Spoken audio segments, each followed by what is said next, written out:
On Bitcoin, we are actually anticipating for a sell, right? We predicted that for Monday, Bitcoin should give us a bearish move, which market did, right? Now, this Tuesday also prediction, we would also be predicting a sell. Why are we going to be predicting a sell is what we are going to be explaining right now, and we are going to do the analysis and why you should be anticipating for a sell. But first and first, make sure you subscribe to the channel if you are yet to subscribe, and also make sure you follow the Telegram in order for you not to miss out on the updates.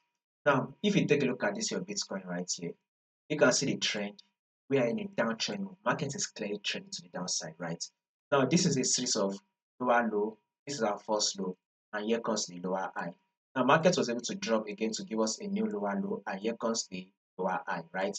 Market then did drop again to form a new lower low, and here comes the lower high. Now, market was able to drop again to form a new lower low.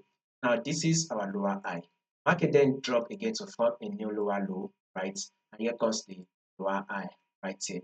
So we will be anticipating for more sell, right? Which market did drop, pull back, and now we'll be anticipating for another drop till it is able to break this low. So this will be our first target for the day on our Bitcoin.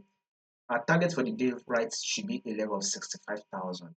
Currently, Bitcoin is trading at a level of 68,000, right?